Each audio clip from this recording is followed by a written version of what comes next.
As you all know, today is a very, very important day in the history of India.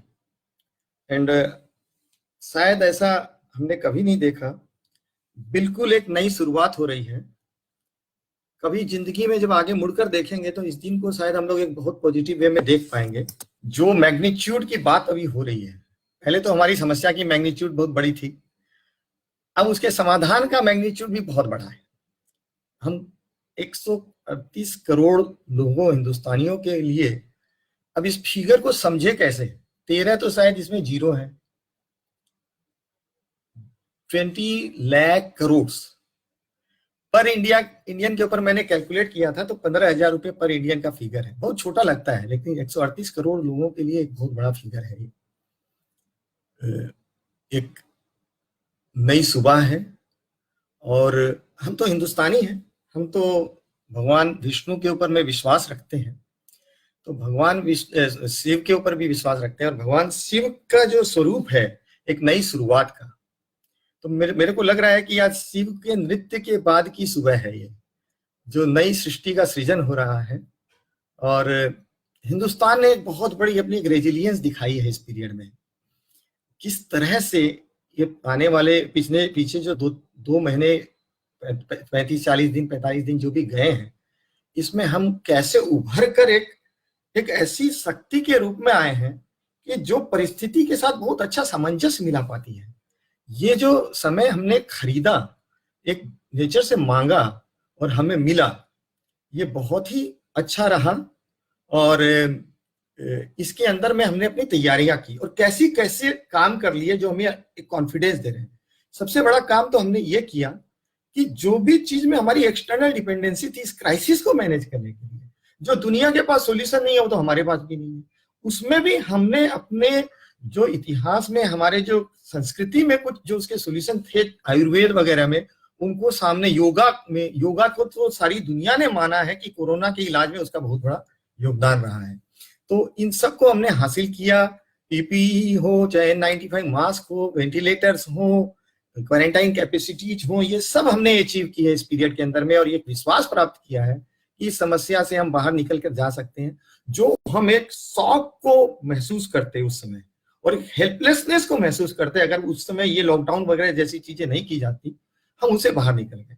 अब हम उतने helpless नहीं, हम confused हैं पर हम हेल्पलेस नहीं है, तो उसको हम अच्छे से निकाल लेंगे। जो अब मैं मूल आज का विषय जो है हमारा, वो है ये जो पैकेज अनाउंस हुआ है इसके बारे में। तो एक बात जो सामने आ रही है, जो कोरोना ने कर दिया और बहुत दिनों से एक आधा अधूरा सा एक हमारे बीच में चल रहा था, कि आज अब इस दुनिया में अगर हमें ग्रो करना है, सरवाइव करना है, तो हमारी कंट्री का रोल बहुत बड़ा होने वाला है। ग्लोबलाइजेशन से हट के हमें एक ज्योग्राफिकल बाउंड्री में ही हमारे डायरेक्शन को देख सकते हैं। हमारी पॉलिसी फ्रेमवर्क यहीं से डिक्टेट होगी। और क्योंकि अमेरिका अपने हिसाब से चलाने लगा और इंडिया को अपने हिसाब से चलाना पड़ेगा, चाइना अपने हिसाब से चलाता है। पहले जो क्योंकि ये दरवाजा अमेरिका ने बंद कर दिया, अमेरिका ने ये बात को मान लिया कि वो ग्लोबल लीडर की भूमिका नहीं चाहते। ब्रिटेन ने अपने आप को बंद कर लिया।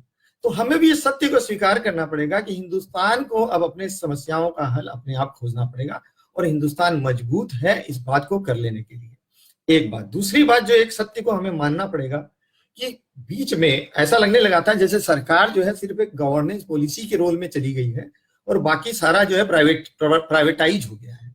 तो ऐसा नहीं है। इनफैक्ट गवर्नमेंट का रोल काफी बढ़ गया है। जो हम देख रहे हैं कि आज चाहे वो लेबरर हो, चाहे वो आम जनता हो, चाहे वो मिडिल क्लास हो, चाहे वो जॉब में हो लोग, और चाहे बिजनेस में हो, इंडस्ट्री में हो, सब कोई सरकार की तरफ देख रहे हैं कि सरकार ही एक कैटालिस्ट बन सकती है, बाइंडर बन सकती है, ट्रिगर दे सकती है और किक स्टार्ट कर सकती है, वो फ्यूल दे सकती है जो इकोनॉमी को एक डायरेक्शन दे सके। क्योंकि बिजनेस तो बंद है, बिजनेस जो सब चीज को कंट्रोल करता है, डायरेक्ट भी करता है, वो आज की डेट में इंसिडेंटली बंद है और इसका कोई इलाज नहीं है। और उसको शुरुआत भी गवर्नमेंट ने स्विच ऑफ किया है, तो गवर्नमेंट के हाथ में ही कंट्रोल बटन चला गया है। तो हमें ये बात को अब स्वीकार कर लेना चाहिए कि गवर्नमेंट को पैसिव नहीं देखें, इनडिफरेंट होकर नहीं देखें, गवर्नमेंट के साथ चले, गवर्नमेंट का साथ दे, तभी हम आगे बढ़ जाएंगे। और दूसरी बात है कि अब जो सरकार ने कल एक 20 लाख करोड़ रुपए का पैकेज रखा है, मुझे ये बात बड़ी अच्छी लग रही है कि ये पैकेज जो है ये उन्होंने कल बहुत क्लियर अनाउंस नहीं किया। कुछ लोग बोलेंगे कि अरे क्या हुआ, एक फिगर बोल के छोड़ दिया। ये इतना कॉम्प्लेक्स मामला है कि अगर उसको बहुत टॉप डाउन ढंग से फिक्स करके बोला जाता तो मैं बड़ा कंफ्यूज रहता, क्योंकि ये गलतियां हो जाती हैं आज की डेट में। बड़े से बड़े एक्सपर्ट को पूरी बात का पता नहीं है। कल गवर्नमेंट ने जो एक चीज क्लियर कर दी, उन्होंने कंटूर सेट कर दिया। उन्होंने 20 लाख करोड़ रुपए का एक फिगर दे दिया एक पैकेज को लेके, जो हमारे को एक ऐसा लगता था कि छोटी सी बात की जा रही है, 1.5 लाख करोड़, 1 लाख करोड़। उन्होंने ग्रांडनेस को प्रेजेंट कर दिया कि we are really serious and we want to do something big, और इनफैक्ट सारी एक्सपेक्टेशन को बीट कर दिया, जो हमारे को बहुत एक चीज मिल गई है। और अब उसके अंदर में मेरे को ऐसा महसूस होता है कि सरकार ने अपना एक हिसाब बनाया और ये देख लिया कि हमारे पास डिस्पोजल में कितने रुपए आ सकते हैं। डेफिनेटली उनको अंदर में टाइम फ्रेम का भी एक सब्जेक्ट होगा, क्योंकि ये 20 लाख करोड़ के ऊपर में सवाल ये होना चाहिए कितने दिनों में। तो ये अभी हम लोग कुछ नहीं जानते हैं, सब डब्बे में बंद है, जैसे जैसे खुलेगा बातें सामने आएगी। लेकिन इसका मतलब ये जरूर है कि कल अगर मोदी जी ने भी कोई स्पेसिफिक हिंट नहीं दिया है कि इसका तरीका क्या है, कि मदों में ये पैसे आउटफ्लो में जाने वाले हैं और कहां से आने वाले हैं, और ये बोला गया है कि अब धीरे धीरे फिनांस मिनिस्टर निर्मला सीतारमन जी वो आएंगी, वो बताएंगी लोगों से, फिर वो डिस्कशन होगा। और एक एक करके कल रात में नितिन गडकरी जी का भी मैं सुन रहा था, तो वो बोल रहे थे कि अभी बैंकों से बात करनी पड़ेगी, एक एक चीजों की कॉम्प्लेक्सिटी को धीरे धीरे अनफोल्ड करना पड़ेगा। तो फिर इसमें एक सवाल ये उठता है कि फिर इसमें कितना टाइम लग जाएगा, क्योंकि अगर इसमें बहुत ज्यादा टाइम लग जाएगा तो जो वेंटिलेटर पे लोग हैं उनका क्या होगा। तो आई होप कि उसको फेजिंग की गई होगी कि ये इंस्टेंट रिएक्शन के, इंस्टेंट एक्शन लेने की चीजें हैं, इनकी टाइमिंग अभी तुरंत डिक्लेयर कर देनी चाहिए और आज की आज में उसमें क्लैरिटी दे देनी चाहिए और उसका काम भी शुरू कर देना चाहिए। तो आई होप कि ये जो चीजें हैं, ये जो फर्स्ट फेज है, शॉर्ट टर्म वाले मैटर हैं, वो तुरंत एड्रेस होंगे, आई बिलीव सो, जो हमारे सामने आएंगे, और बाकी चीजें डिस्कशन के रूप में चलने वाली होगी। मुझे एक बात की बड़ी खुशी है कि कल मोदी जी, हमारे प्राइम मिनिस्टर, बहुत फोकस्ड थे। कल उन्होंने, जिसके बारे में कोई एक बहुत क्रिटिकल नजर से भी देखा जा सकता है कि क्या हुआ, उन्होंने ऐसा कुछ नहीं बोला। क्या हुआ, उन्होंने लेबर क्लास, जो हमारी जो माइग्रेंट लेबर थे, उनकी पेन के बारे में कोई सहानुभूति नहीं जताई, उसके बारे में कोई बात नहीं की। उन्होंने लॉकडाउन को, कोरोना को लेके बहुत लंबी चौड़ी बातें नहीं की। उन्होंने कल सिंबोलिज्म नहीं किया, क्योंकि उन सबका रोल खत्म हो गया। सिंबोलिज्म एक जगह पर बहुत जरूरी था, ये हम लोग उसके बारे में समझ नहीं पाएंगे कि इतने बड़े देश को एक पॉजिटिव माहौल में रख पाना, एक एजेंडा दे देना, उसमें इन्वॉल्व करा देना। बड़े से बड़े लोग सब जब उतर कर बाहर निकल कर जब वो एक घंटी बजाते हैं और या लाइट थ्रो करते हैं, रोशनी जलाते हैं, और हम जब देखते हैं कि पीपल लाइक रतन टाटा या इवन मुकेश अंबानी या इवन ऋषि कपूर जी, जिनका कि अभी बहुत I would like to pay homage to him, कि उनकी भी डेथ हुई, दिखाया कि कहाँ होप, वहां बोलते हैं उसको होप बोलते हैं। वो हमारे लिए, जो फ्यूचर जनरेशन के लिए एक होप है, तो हम खुद को भी उसका चार्ज लेना पड़ेगा और उसमें शामिल होना पड़ेगा। सिंबोलिज्म कल उन्होंने नहीं किया, वो बहुत फोकस्ड रहे। लोग, लेबर, हमारे जो माइग्रेंट वर्कर थे, उनकी जो दुखद स्थिति हम सबने देखी है, लेकिन कल वो डिस्ट्रैक्ट नहीं हुए और ये उन्होंने कोई नी जर्क रिएक्शन नहीं किया। प्रॉब्लम क्या हो जाती है, ये सब चीजें, इस देश को चलाना एक बड़ा कॉम्प्लेक्स मामला है, कई चीजें करनी पड़ती है। उदाहरण के लिए, जैसे पहले उन्होंने एक बात बोली थी कि वेज को लेकर, वेज पेमेंट को लेकर, जिसको लेकर बहुत कंफ्यूजन क्रिएट हो गया कि एक्सपेक्टेशंस कहीं रॉन्ग हो गई, people are not willing to, working class is not willing to compromise, क्योंकि मोदी जी ने बोल दिया पूरा पैसा मिलना चाहिए। बिजनेसमैन बोल रहे हैं हमारे पास इतना फंड ही नहीं है, क्योंकि अगर प्रैक्टिकली देखें 2 महीने की एक पीरियड अगर निकल जाती है, इससे ज्यादा 1 साल का मार्जिन नहीं होता है किसी भी बिजनेसमैन के पास में। अगर उसकी 2 महीने की इनकम निकल जाए, रेवेन्यू निकल जाए, तो उसके बाद वो पूरा साल उसका खत्म हो गया, और एक लंबा अगर पीरियड निकल जाएगा तो और भी उसकी हालत खराब हो जाएगी। तो कल उन्होंने ऐसा कुछ नहीं किया, क्योंकि अगर एक किसी चीज में हाथ लगा देने से, कुछ बोल देने से, फिर लोग उसको गलत दिशा में ले जाते हैं। एक लॉजिकल रैशनल वे पे उसको डील करने के लिए उन्होंने छोड़ दिया। एंड आई होप कि ये आने वाली टाइम में 2, 4, 5, 10 दिनों में, 15 दिनों में सेटल डाउन हो जाएगा। 20 दिन में, मैक्सिमम 1 महीने की पीरियड। एक्शन फ्रेम जो मेरे को नजर आ रहा है कि ये 20 लाख करोड़ रुपए के बारे में ये सोचना बहुत बड़ी गलती होगी कि ये काम जो है, we have to understand, 20 lakh crore रुपया कहीं पड़ा हुआ नहीं। तो ये बात को हमें जानना पड़ेगा कि इसकी ये पूरी जो टाइमिंग, ये अमाउंट की मैग्नीट्यूड, उसके मद क्या क्या है, कब आएगा, कैसे आएगा, इसके बारे में भी धीरे धीरे चीजें अनफोल्ड होंगी। तो थोड़ा सा एक्सपेक्टेशन को हम लोग मैनेज करें। इस पूरे गेम में जो मोस्ट इंपॉर्टेंट चीज है कि कई जगह तो इंस्टेंट एक्शन से कैसे पॉजिटिविटी आ सकती है, और दूसरी तरफ कई जगह ऐसे कि जैसे कि हम इंस्टेंटली किसी चीज को नहीं एक्सपेक्ट करें, पेशेंस रखें। कल उन्होंने जो कल की उनकी स्पीच की बात बोलूं तो एक उन्होंने अपने एक तो किटी की बाउंड्री डिसाइड कर दी। अब हम लोग जान रहे हैं कि ये किटी पड़ी हुई है, अब इसमें हमारे को क्या शेयर है, किसका क्या होने का है, कब होने का है, तो वो एक चीज डिसाइड हुई। सेकेंड, उन्होंने एक सेल्फ रिलायंस के ऊपर में एक क्लैरिटी दी कल कि गवर्नमेंट बहुत कीन है, फोकस है, सपोर्ट करेगी, इंकरेज करेगी, और हम सबको भी उस मोड में जाने के लिए उन्होंने इंस्ट्रक्ट किया, हिंट किया, एनकरेज किया कि हम लोग खुद क्या कर सकते हैं। क्योंकि ये पीरियड में इंडिया ने वाकई में इस बात को टेस्ट किया कि जो चीज आज पीपी वगैरह में 100% डिपेंडेंस क्यों थी, ये समझ के बाहर की चीजें। क्या ऐसा हो गया है कि हम लोग सब इजी सॉल्यूशन जहां मिलता है उसकी तरफ भाग चले जाते हैं? मुझे कुछ ऐसा ही महसूस हो रहा है कि इसी चीज ने चीजों को गड़बड़ कर दी कि जब हम पे आन पड़ी तो इंडिया ने अपनी रेजिलियंस ऐसी दिखाई है। कहां संभव है 1 महीने के अंदर में कंट्री जो टोटली डिपेंडेंट थी उससे एक्सपोर्ट करने की पोजीशन में पहुंच जाए? तो इसका मतलब ये चीज और बहुत सी फील्ड में की जा सकती है। तो ये बात से इससे क्या होगा, अभी जो वक्त आ गया है उसमें अगर इंडिया जैसी कंट्री जो कि डिमांड के थ्रू भी सामने आ सकती है, 138 करोड़ लोगों का देश है, दूसरे लोगों को तो डिमांड की प्रॉब्लम हो जाती है, और अगर पूरी वर्ल्ड की बाउंड्री बंद हो, यूरोप में, जर्मनी में अगर कोई प्रोडक्ट बन रहा है और बहुत अच्छा बन रहा है लेकिन वो एक्सपोर्ट नहीं कर पाएगा क्योंकि इंटरनेशनल ट्रेड अभी बंद है, तो उनकी तो हालत खराब हो जाएगी। क्या करना है प्रोडक्शन करके फिर उनको? लेकिन इंडिया में ऐसी बात नहीं है। इंडिया अपनी तक आज भी इंडिया की डिपेंडेंस शायद इंडिया की जीडीपी का एक बहुत नॉमिनल परसेंटेज जो है इंपोर्ट एक्सपोर्ट इंटरनेशनल ट्रेड के ऊपर डिपेंडेंट है। ये कोई बहुत अच्छी बात नहीं है, क्योंकि कम्पिटिटिव एडवांटेज ऑफ नेशन जो माइकल पोर्टर की जो बुक है जिसमें उन्होंने एक थ्योरी बताई है कि किसी भी कंट्री की प्रोग्रेस बेस्ट तब होती है जब हर कंट्री अपनी अपनी कोर कॉम्पिटेंस के ऊपर में फोकस करे। अगर कोई बिजनेसमैन मैं ये भी कर लूं, वो भी कर लूं, वो भी कर लूं ऐसा करेगा तो उसकी ग्रोथ नहीं होती है। सेम चीज कंट्री के ऊपर भी चलती है कि अगर चाइना अपनी स्ट्रेंथ पे रहे, इंडिया अपनी पे रहे, जापान अपनी पे रहे, यूएस अपनी पे रहे और बेस्ट करके सब आपस में ट्रेड करके करें, तो इनफैक्ट पिछले 200 सालों में वर्ल्ड इकोनॉमी की प्रोग्रेस भी इसी कारण से हुई है। लेकिन चूंकि वक्त ऐसा आ गया है, सारी बाउंड्रीज बंद है और लोग रीथिंक करने लगे हैं, और इस ग्लोबलाइजेशन के चक्कर में कई गलत काम हो गए। फॉर एग्जाम्पल, लोगों को अब ये पता चला कि जो सप्लाई चेन बोलते हैं वो उसका डायरेक्शन सिर्फ एक ही, वो चाइना से ही है बस।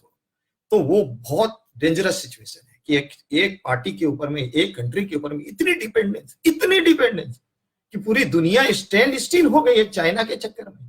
ये अच्छी बात नहीं, ये प्रूडेंट नहीं है, और उसमें हिंदुस्तान के लिए भी मौका है। तो ये एक साइंस के लिए उन्होंने जो हिंट दिया है, इंडिया के पास रॉ मटेरियल है, सब कुछ है इंडिया के पास, इंडिया कर सकती है ऐसा, और दूसरी कंट्रीज आज हमको सपोर्ट करने के लिए तैयार बैठी है। और तीसरा जो उन्होंने एक बात और कल बहुत अपने उनके भाषण में जो सामने आई वो थी कि 3 Ls, labour, land and law, इनको लेकर, कि लेबर को लेकर वो क्लैरिटी देना चाहते हैं पॉलिसी के थ्रू। क्योंकि देखिए, फाइनेंस हर जगह पे काम करे ऐसा नहीं। इंडिया की एक बहुत बड़ी प्रॉब्लम ये रही है, क्लैरिटी नहीं है, या टाइमली डिसीजन नहीं हो पा रहे हैं, या डिसीजन लेने में जो रेटेपिज्म है, या गवर्नमेंट की अपनी एक लेथार्जी है। गवर्नमेंट जनरली प्रोएक्टिव होती है, सॉरी रिएक्टिव होती है, और वर्ल्ड की सिचुएशन इतनी डिसरप्टिव है। अब डिसरप्टिव वर्ल्ड में रिएक्टिव पॉलिसी ये वर्क नहीं करती है। तो मेरे को लगता है कि इसके ऊपर भी मैं बात करूंगा अपनी एक्सपेक्टेशन में, कि इस बार इस पर्टिकुलर चीज के ऊपर में ज्यादा ध्यान दिया जाए कि क्या ऐसा काम है जो नहीं किया जाए, काम करने का तरीका क्या, क्यों इसमें पैसा नहीं लगता है, इसमें खाली क्लैरिटी लगती है, इसमें फोकस लगता है कि there must be somebody assigned to look into this things. तो मैं उसकी बात करता हूं। तो 3 चीजें उन्होंने जो बोली, लेबर, लैंड और लॉ, माने प्रोसेसेज, पॉलिसीज, ये अगर गवर्नमेंट ठीक से कंट्रोल कर ले, जिनका पैसा नहीं लगता है, सिर्फ पॉलिसी ड्रिवन है, उनकी क्लैरिटी दे दे, तो मेरे को लगता है कि इंडिया काफी आगे निकलेगा। अब इसके बारे में ये कि क्या क्या हमें उम्मीद नहीं रखनी चाहिए, तो उसके बारे में मैं इतना ही बोलूंगा कि अभी रिजर्व बैंक से भी बार बार पूछने की आवश्यकता पड़ेगी कि ये स्टिमुलस, ये पैकेज, ये देना है, ये कैसे देना है, कैसे इसका फ्लो होगा। ऐसा नहीं है ना कि आज लोग बोलते हैं, मैं इस विषय पे काफी डिस्कस कर रहा था कि नोट प्रिंट कर लेने चाहिए। तो नोट प्रिंट हम लोग जानते हैं डबल एंट्री होती है। नोट प्रिंट की जो एंट्री हुई फिर एग्जिट होगी, कैसे होगी, उसकी एंट्री कैसे होती है, नहीं तो इकोनॉमी का बैलेंस कैसे क्रिएट होगा, ये बड़े कॉम्प्लेक्स सब्जेक्ट्स हैं। तो बार बार आरबीआई से कंसल्टेशन, सबसे मजेदार बात ये हो जाती है कि मैं ऐसे ही एक बार इमेजिन कर रहा था कि डिफरेंट मिनिस्ट्री जो है उनकी आपस की जो कंट्राडिक्शंस हैं, for example ministry of health को लीजिए आप और मिनिस्ट्री ऑफ फाइनेंस को लीजिए। मिनिस्ट्री ऑफ फाइनेंस हमेशा बोलेगा भैया जल्दी जल्दी शुरू करो, मिनिस्ट्री ऑफ हेल्थ बोलेगा भाई अभी रुको, अभी पूरा कंट्रोल में नहीं आया है। मिनिस्ट्री ऑफ होम अफेयर्स कुछ दूसरे एंगल से देखेगा कि इतना बड़ा टर्मोइल हो रखा है, इतनी बड़ी चर्निंग हो रही है, इसको हम लोग कैसे कंट्रोल करेंगे। एक्सटर्नल थ्रेट्स हैं, इंटरनल थ्रेट्स हैं, इन सबके बीच में हमको मैनेज करना है। तो डिफरेंट लेबर मिनिस्ट्री की अपनी एक रिक्वायरमेंट्स है, तो इन डिफरेंट कंट्राडिक्टिंग चीजों को मैनेज करते हुए महीने 20 दिन में मैं समझता हूँ। तो ये मत एक्सपेक्ट करिए कि आज से कल से तुरंत जो है सारी चीजें क्लियर आ जाएगी, और ऐसा होगा तो मैं उसको बहुत सही नहीं मानता। इसलिए नहीं मानता कि अगर डिस्कशन डेलिब्रेशन तो हुए हैं पास्ट में जो हुए हैं, लेकिन अननोन एरिया में बोल देना बहुत आसान होता है। जानने के बाद में नॉलेजेबल लोग जो प्रैक्टिकल वर्ल्ड में रहते हैं उनसे बातचीत करके एक राइट सॉल्यूशन को निकालने की तैयारी करनी चाहिए। दूसरी बात, और जो चीजें जो नहीं हमारी जो एक्सपेक्टेशन में नहीं होनी चाहिए वो है कि अगर हम बहुत फास्ट एक्सपेक्टेशन को रखेंगे तो जैसे शेयर बाजार में बोलते हैं ना बुल टायर्डनेस, तो थोड़ी देर में शायद फिर हम गलत ढंग से हताश हो जाएंगे, निराश हो जाएंगे कि यार इतनी जल्दी अभी तो कुछ हुआ ही नहीं, गवर्नमेंट ने बोला था कुछ नहीं कर रहे हैं। I believe and I hope, उस पर मैं आ रहा हूं कि गवर्नमेंट को क्या क्या करना चाहिए, कैसे करना चाहिए। लेकिन क्योंकि जो तुरंत करने का काम है, आज मेरे को भूख लगी हुई और आज का खाना चाहिए, उसमें लॉन्ग टर्म की बात नहीं हो सकती है। लेकिन जब बातें लॉन्ग टर्म की भी है, जैसे फॉर एग्जांपल इंफ्रास्ट्रक्चर की बात जब होगी, तो इंफ्रास्ट्रक्चर का काम कल की कल में नहीं होता है, उसमें थोड़ा वो मीडियम टर्म लॉन्ग टर्म के मैटर्स भी होते हैं। तो इन सबका एक मिक्स रहेगा, तो इसको हम लोग अपनी एक्सपेक्टेशंस को भी रखें। तो दूसरी बात क्या है कि जो नहीं करने के काम में या नहीं एक्सपेक्ट करने के काम में है कि एक सरकार को भी ये चीज सोचना चाहिए कि जो पॉलिटिकल मैटर्स है, आज 4 साल की पीरियड हाथ में इतनी बड़ी क्राइसिस है, तो कई बार एक बार कि यार इलेक्शन से रिलेटेड जो माइंडसेट है ना, उस माइंडसेट से अभी एक बार नहीं देखने का है। एक बार कल नितिन गडकरी जी ने बहुत अच्छी बात बोली कि अभी हम लोगों को जात पात धर्म इन चीजों को एकदम साइड कर देना चाहिए कि अभी क्या इंपॉर्टेंस है। जब एक आदमी भूखा मरता रहता है और उसको हेल्प करने वाला कौन है, दोनों की जात नहीं दिखती है, जिसमें मानवीयता जिंदा है वो ये नहीं देखता है कि ये जो जिसको तकलीफ हो रही है उसकी जात क्या है और उसका धर्म क्या है, और जो हेल्प करने वाला है वो भी नहीं देखता है। अभी स्थिति ऐसी है, तो इसमें हम लोगों को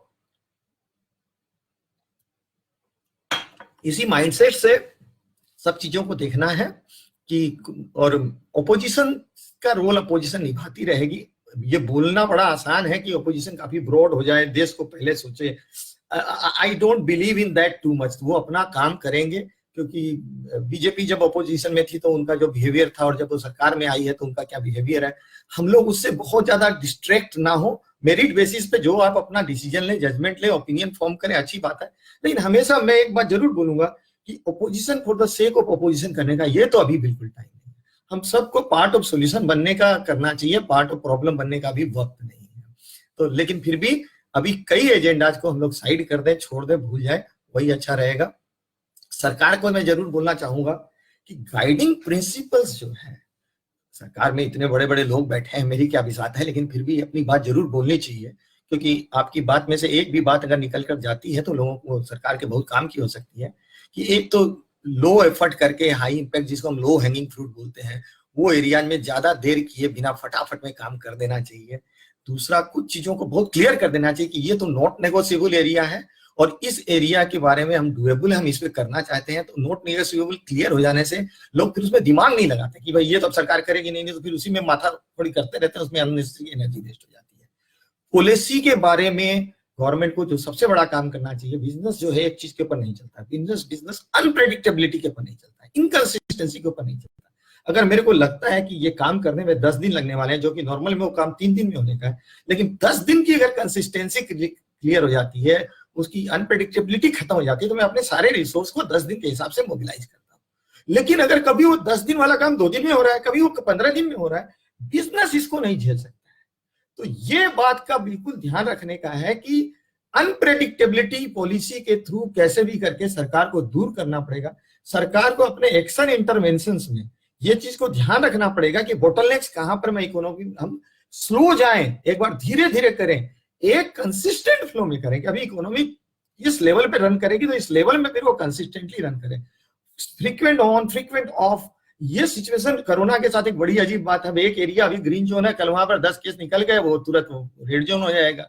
तो ये डिसरप्शंस को मैनेज करने का सरकार को एक अलग टास्क फोर्स जरूर बना देना चाहिए कि भाई स्मार्ट टेस्टिंग, फास्ट टेस्टिंग। आज सुबह में केस मिले हैं, शाम तक सारे बाकी लोगों की वहां टेस्टिंग करके उस जगह को जिनको अलग करना अलग किया, बाकी में काम तुरंत शुरू कर दिया। मतलब ये एरिया बहुत इंपॉर्टेंट होने वाला है कि कंसिस्टेंसी मेंटेन हो जाए और frequent on frequent of at least critical area में एकदम भी ये ना रहे। और एक चीज जो मैं हमेशा बोलता हूं कि किसी भी पॉलिसी का, किसी भी अनाउंसमेंट का, प्रोनाउंसमेंट का, किसी भी लॉ का, मैं जब उसकी मेरिट देखता हूं, सबसे पहले मैं देखता हूं कि सरकार ने उसके एक्सेप्शंस क्या क्या बोले।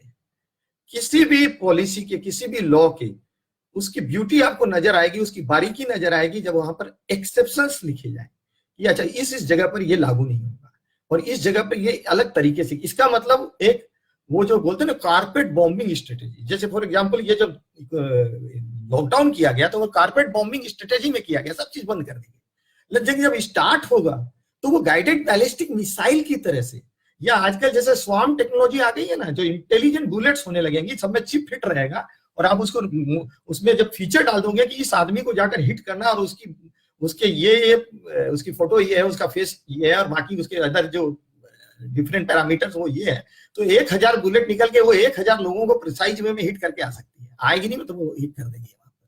तो ये अप्रोच लाना पड़ेगा स्वयं टेक्नोलॉजी का कि precise to the micromost level, surgical level के ऊपर में इतना प्रेसिजन लाना पड़ेगा कि अगर कोरोना को एड्रेस करना है। देखिए कोरोना के बारे में मैं बहुत ज्यादा आज बोलूंगा नहीं, लेकिन एक बात जरूर बोलूंगा कि अब हम लोगों को उसका यूज टू हो जाना पड़ेगा। धीरे धीरे करके हम लोग उस बीमारी को थोड़ा समझने लगे हैं। ये समझ में आ गया है कि उसकी जो इंटेंसिटी है कहाँ बहुत ज्यादा रहती है। क्या बेसिक कर लेने से हम लोग 90%, 95%, 100% लेवल में हम लोग कुछ भी नहीं बोल सकते। पूरे कोरोना में ही देखिए अगर आप, तो पूरे देश में इतना कम परसेंटेज के ऊपर में उसके चांसेज है, उतने में भी 80% लोगों को तो पता ही नहीं चलता कि उनको कोरोना हुआ है। तो फिर सब मिला के उनके भी 2-3% लोगों तक की मोटिलिटी का मैटर है। तो जब हम लोग रिस्क मैनेजमेंट जब करते हैं तो टॉलरेंस लिमिट की बात समझते हैं ना हम लोग। तो अब हम लोगों को बाहर निकलकर फेस करना पड़ेगा, नहीं तो ये जो कोलेटरल डैमेजेस हैं ये उससे बड़े हैं। तो अब जब हम एक्सेप्शन की बात कर रहे हैं तो कोई भी कानून में किसी भी स्थिति में, फॉर एग्जांपल जब लॉकडाउन अनाउंस हुआ तो मेरा नेचर हमेशा ये बोलता है, मैंने 25 मार्च को एक फेसबुक में पोस्ट डाली थी जिसमें मैंने ये लिखा था, अच्छा लेबर का मूवमेंट कैसे होगा, ट्रांसपोर्ट का क्या होगा, कौन कौन सी इमरजेंसी फैक्ट्री अभी चालू रहनी चाहिए, कौन सी बंद हो जानी चाहिए। मैं हमेशा ये नहीं देखना चाहता हूं कि ये रूल 100% सब पे एक जैसा लागू हो जाए। मैं देखना चाहता हूं कि भाई इसमें ये नहीं लागू होगा, इस सिचुएशन में इस चीज को ऐसे किया जाएगा।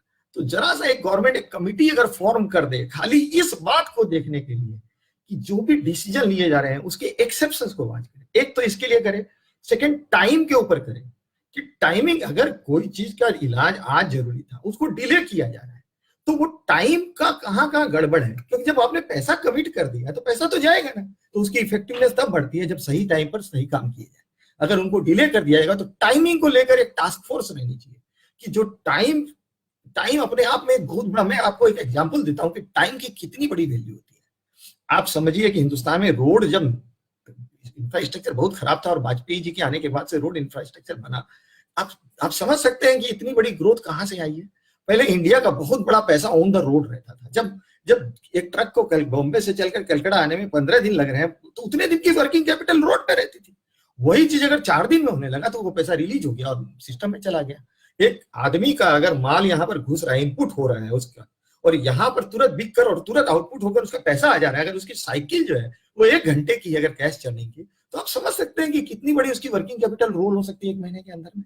और वही चीज अगर वो 15 दिन लेने लगे तो सब कुछ तो जाम हो गया। तो यहाँ पर बिजनेसेस इस बात को सिर्फ नहीं फेस कर रहे हैं कि उनको लोअर वॉल्यूम मिल रहा है, उनको एक और प्रॉब्लम आ रही है कि उनकी जो ये फ्लो है, ये जो साइकिल है, ये साइकिल स्लो हो गई है। तो इसको फास्ट करने के लिए, क्योंकि आपने जब पैसा भी कमिट कर दिया, सब कुछ कर दिया है, तो उसको फास्ट करने के लिए टास्क फोर्स बना दीजिए कि ऐसी क्या क्या चीज है जो रोड ब्लॉक्स हो गई, जो स्पीड को जो है वो डिसरप्ट कर रही है। इनमें पैसा नहीं लगता है। एक्सेप्शंस को वॉच करना, रोड ब्लॉक्स को देखना, इन चीजों को करने में पैसा नहीं लगता है। तो गवर्नमेंट को पैसे की स्टिमुलस की, गवर्नमेंट ने खुद ने बोला है कि पॉलिसी लेवल पे वो इंटरवेंट करना चाहते हैं। ईज ऑफ डूइंग बिजनेस वगैरह में पैसा नहीं लगता है, फास्ट डिसीजन चाहिए रहते हैं। मैं ऐसा कई जगह सिचुएशन देख रहा हूँ कि बैंक्स वगैरह फास्ट डिसीजन नहीं ले रहे हैं। एक हेल्दी यूनिट है वो अनहेल्दी बन जाती है। तो इन चीजों के लिए एक्सेप्शनल लेवल पे गवर्नमेंट को प्रिस्क्राइब कर देना चाहिए कि इतने लेवल का डिसीजन है, इतने दिन के अंदर में नहीं हुआ तो ये तुरंत एस्केलेट हो जाएगा और उस लेवल पे जाके ये सॉल्व होकर निकल जाएगा। और या एक third party government trade union, जो ट्रेड एसोसिएशन है, उनकी तरफ से एक कहीं पर एक मैकेनिज्म क्रिएट कर दे जो एस्केलेट कर दे, जो ये जज कर ले कि ये मैटर इमीडिएट अटेंशन का है और वहां से वो उसको लेके आए। हर तरह की बात नहीं लेके आए, वो भी एक सेंस ऑफ प्रोपोर्शन रखें, सेंस ऑफ इंपोर्टेंस रखें, सेंस ऑफ प्रायोरिटी रखें और उसके हिसाब से करें। तो ये मिलजुल कर करने का काम है, अकेली गवर्नमेंट नहीं कर पाएगी, हम सबको पार्टिसिपेट करना पड़ेगा और गवर्नमेंट भी हम लोगों को इन्वाइट करे, सबको इन्वाइट करे, उसके अंदर में शामिल करे। एक जो चीज है वो है एजिलिटी की बहुत बड़ी नीड आएगी, क्योंकि सिचुएशन इतनी जल्दी पलटी मारेगी ना कि जो आज डिसीजन लिया गया ना, कल बिल्कुल उसके उल्टा डिसीजन लेने की दरकार पड़ेगी। वहां पर रिजिड माइंडसेट नहीं चलेगा। जो हिप्पोपोटामस के लिए बोला जाता है ना कि एक बार टारगेट देख लेता है और आंख सर को नीचा करके दौड़ जाता है, वो नहीं चलेगा। एकदम कोर्स करेक्शन करने के लिए तो एजिलिटी तब आती है जब एक मॉनिटरिंग अगेन टास्क फोर्स रहती है जो सिचुएशन को बहुत क्लोजली वॉच करती है, जिसको वार रूम बोलते हैं। वो वार रूम टाइप की एक लेवल टू लेवल एक स्ट्रक्चर क्रिएट करके इनको करे, क्योंकि हमारा एक एक पैसा, आप समझ लीजिए कि सरकार, सेंट्रल गवर्नमेंट के पास पैसे नहीं है, सेंट्रल गवर्नमेंट स्टेट गवर्नमेंट को फंड नहीं कर पा रही है, स्टेट गवर्नमेंट के पास पैसे नहीं है, बिजनेसेस के पास पैसे नहीं है, हम और आप आम आदमी के पास पैसे नहीं है। मनी की बहुत, ये 20 लाख करोड़ रुपया बोला गया है, लेकिन एक एक पैसा अगर 1 रुपया 2 रुपये में चलाने का दिमाग से काम करना चाहिए। कहीं पर भी इमरजेंसी है, अर्जेंट है तो कुछ नहीं देखना चाहिए, बाकी जगह पर बहुत प्रूडेंटली काम करने की दरकार है। और कंटिजेंसी, अब 20 लाख करोड़ रुपया है ना, देखिए एक बात और मेरे को जो समझ में आती हुई ये है कि ये पूरी समस्या जो है ना, ये एक दिन में नहीं खत्म होने वाली है। और ये लास्ट है कि जैसे 20 लाख करोड़ रुपया आ गया है, अब इसी के अंदर काम करना है। और ये सारी आज की सिचुएशन देखकर ये डिसीजन लिया गया है और ये सिचुएशन इतनी डायनामिक है कि कल फिर बदल जाएगी। तो उस जगह अगर ऐसा हो गया कि हमारे सारे रिसोर्स आज सेचुरेट हो गए, आज खत्म हो गए, तो फिर बाद में हम क्या करेंगे? तो मैंने पहले भी कहा कि ये वेव आफ्टर वेव टाइप की सिचुएशन है, ये खत्म होगा, कोरोना का ही रूप बदलेगा। अभी आज हम लोग इतने से केस को देखकर परेशान है। कभी कभी मैं सोचता हूँ, मेरे को ये साफ दिख रहा है कि जुलाई महीने में एनीवेयर बिटवीन 10 से 25-30 लाख केस हो सकते हैं इंडिया में। कोई बहुत बड़ी बात नहीं है। हमारी पॉपुलेशन का परसेंटेज देखने जाए, 138 करोड़ में 1% होता है 1 करोड़ 38 लाख, और उसके बाद में अगेन उसका 1% होता है कितना, 1.1% कितना होता है 13-14 लाख। 1,000वां हिस्सा वाली पॉपुलेशन कोरोना से ग्रसित होगी। मैं मरने की बात नहीं कर रहा हूं। तो उसमें अभी हम लोग माइंड को रेडी कर लें कि ये सब फिगर कुछ नहीं है, 4,000, 5,000, 7,000 या 70,000 ये जो अभी फिगर आ रहे हैं, इनफैक्ट इंडिया ने बहुत बढ़िया से मैनेज किया है। कुछ हमारा मैनेजमेंट अच्छा रहा है, कुछ हमारी इम्यूनिटी अच्छी रही है, कुछ नेचर प्रकृति भी हमारा साथ दे रही है। मिला जुला कर नटसेल में देखा जाए, हमने ऐसी कोई गलती है जो बाकी नहीं छोड़ी। कोरोना का अगर चेकलिस्ट बनाया जाए क्या क्या नहीं करना चाहिए था, हमने वो सारा काम किया जो मना किया गया कि ये नहीं होना चाहिए। उसके बावजूद अगर है तो ट्रस्ट रखिए, होप रखिए, हम लोग इससे निकल आएंगे। लेकिन सिचुएशन रोज बदलेगी, तो उस जगह पर एजिलिटी की बहुत दरकार पड़ेगी। कि जैसे फॉर एग्जांपल अगर मैं टेस्टिंग की बात करूं, तो मेरे को लगता है कि जितना कोरोना वॉरियर्स को प्रायोरिटी मिली चाहिए टेस्टिंग के अंदर, उतनी फिर एक मैकेनिज्म क्रिएट करना पड़ेगा कि जो बड़ी बड़ी यूनिट्स है वो अगर रुक रही हैं तो उनको ऑन पेमेंट बेसिस ही ये अवेल करा दीजिए कि वो फटाफट उस चीज से निकल जाए, वो उसमें फंसे ना रह जाएंगे। अब कोई सरकार से आएगा, देखेगा, हमको ग्रीन सिग्नल देगा तो मैं वापस स्टार्ट करूंगा। नो, ये वार उनके लिए भी वार है। मैं तो कहता हूं कि कोरोना वॉरियर जैसे वॉरियर है, वैसे एंटरप्रेन्योर जो हमारे वर्कर हैं, जो फैक्ट्री में काम करने वाले हैं, वो भी एक वॉरियर है। वो देश को आगे बढ़ा पाएंगे। नहीं तो देश फिर इसी में उलझ जाएगा कि कभी चल रहा है, बंद हो रहा है, फिर आदमी हताश होकर बैठ जाता है कि यार करूं शुरू कि नहीं करूं। इन डिसीजन सबसे खतरनाक चीज होती है दुनिया में। एम्बिग्विटी जो होती है ना, कि ये राइट है कि ये राइट है, या ये भी राइट है और ये भी राइट है, या ये भी रॉन्ग और ये भी रॉन्ग है। इतने झमेलों के बीच में जब डिसीजन लेने पड़ते हैं ना, तो ये भूखा जो एक वर्ड है ना, velocity, uncertainty, ambiguity and complexity, उसके अंदर में सबसे खतरनाक एम्बिग्विटी होती है। ये जब क्या राइट है यही नहीं समझ में आ रहा है, क्या करना यही नहीं समझ में आ रहा है, तो उसलिए उन सब चीजों में फैसिलिटेशन का गवर्नमेंट को पूरा इसमें करना चाहिए। और जो एक बात को मैं बहुत वैल्यू देता हूं कि गवर्नमेंट को होप, गवर्नमेंट ने कल मोदी जी की एक खास बात है, मैं जब कंपेयर करता हूं, मैं इवन ट्रंप को देखता हूं, he speaks in such an inconsistent manner, confidence खत्म कर देता है। इमरान खान जी की तो महान है, उनको खाली हिंदुस्तान के अगेंस्ट की कुछ पॉलिसी बनानी है, खुद है फक्कड़ और बातें इतनी दातारी की करते हैं। अरे हिंदुस्तान नहीं कर सकता है कि पेट्रोल की प्राइस को कम करना, लेकिन गवर्नमेंट जानती है कि आज की डेट में मेरे को रेवेन्यू लाने के लिए ये लेसर ऑफ द इविल है, ये एंगल को हम लोग को समझना चाहिए कि परफेक्ट वर्ल्ड लेके नहीं बैठे हैं, तो उसमें कम हार्मफुल क्या है, लेसर ऑफ द इविल क्या है, इस तरह की बातें सोचनी पड़ती है। परफेक्ट सॉल्यूशन खोजने वाले तो सॉल्यूशन ही नहीं कर पाएंगे, फिर तो कभी स्टार्ट ही नहीं कर पाएंगे। तो गवर्नमेंट को लगा कि दारू के ऊपर में टैक्स लगा के पैसा सकते हैं तो ले लो, अरे आप उनको रोक नहीं सकते। लोग आदर्शवाद में फंस जाते हैं, जो हजारों लाखों सालों से जो चीज चल रही है, आपके ऋषि मुनि भी तो शास्त्रों तक में सब चीज अलाउड हो जाती है, कभी प्रसाद में कन्वर्ट हो जाती है, और हम लोग उसको ज्ञान देने में क्यों कन्वर्ट करते हैं। दुनिया में कोई चीजें नॉन वेज को नहीं रोक पाई है, दुनिया में कोई चीजें शराब को नहीं रोक पाई है, हमारा काम है उसको कम करने का, लेकिन उसमें उलझने का नहीं। सरकार वैसे ही चलती है, सरकार को हर चीज करना पड़ता है, तो वो टैक्स लगाकर कहां से भी वो पैसा लेके आएंगे होप को रखने का। मोदी जी की जो एक खास बात है, मोदी जी होप को नहीं जाने जाते। जिनका इनकी एक फेमस डायलॉग है ना, माना कि अंधेरा घना है लेकिन दिया जलाना कहाँ मना है, ये उनकी एक ट्रेडमार्क, एक लाइन है जो बहुत जरूरी होती है। अल्टीमेटली सॉल्यूशन सारे तो होप के अंदर रहते हैं। जो होप खो चुका है वो तो नी जल रिएक्शन करके बैठ जाता है। तो हम सबको भी होप लेके चलना है साथ में। और इस मामले में मैं सरकार से भी एक बात बोलना चाहूंगा कि एक एंगल है जो देखने का, क्योंकि क्या हो गया कि लोग अपने अपने अंदर में घुसने वाले हैं, पैसा को खर्च करने की प्रवृत्ति कम होने वाली है। तो 9/11 के समय में जॉर्ज बुश की एक बात याद आती है। जब 9/11 अमेरिका में हुआ था, लोग बड़े डिप्रेस्ड हो गए थे, अपने अपने घरों में घुस गए थे, निगेटिविटी में चले गए थे। तो उनको दिखने लगा था कि इकोनॉमी बैठ जाएगी इसके अंदर में। तो लोगों ने ये पूछा जब जॉर्ज बुश से कि what can we do for the country. उसमें लोग भरे रहते हैं उस तरह के पैट्रियोटिज्म की फीलिंग के साथ। तो उन्होंने एक बात बोली थी जो बड़ी मेरे को याद रह गई और बहुत इंपॉर्टेंट है। उन्होंने एक बात कही थी कि गो आउट एंड स्पेक, या आप अगर देशभक्ति दिखाना चाहते हो ना तो घर से निकलो, खर्चे करो। एक बहुत सिंपल सी बात है। एक लेडी जो जनरली एक मदर जो होती है, रूरल की अगर मदर हो, एक बच्चे की माँ हो, उसका एक नेचर रहता है, उसका एक स्वभाव रहता है कि अपने बच्चे के खाने पीने को लेकर बड़ी चिंतित रहती है। एक खाता नहीं है, ठीक से खाता नहीं है, पतला है, दुबला है, करती रहती है। तो अगर ये एक चाइल्ड स्पेशलिस्ट के पास में अपने बच्चे को लेकर, ये मेरा बच्चा जो है ये कुछ खाता नहीं है, इसको भूख नहीं लगती है, तो उन्होंने एक सवाल किया, उसके मोशंस कैसे पास हो रहे हैं, ठीक है क्या? उन्होंने मोशन ठीक से पास हो रहे हैं। उन्होंने कहा भागो यहाँ से, अगर मोशन ठीक से पास हो रहे हैं तो भूख लग जाएगी, बच्चा रहेगा ही नहीं। बहुत सिंपल सा उदाहरण है, वो ये समझने के लिए जरूरी है कि ये जो साइकिल है, ये जो सप्लाई चेन है, इसका सबसे बड़ा एरिया जो है ना वो है एंड पॉइंट। अगर consumption for example FMCG product है, तो अगर रियल एस्टेट प्रोडक्ट है तो उनकी वहां पर बिकवाली, उनका ऑक्यूपाई होना, रेंट पे लगना।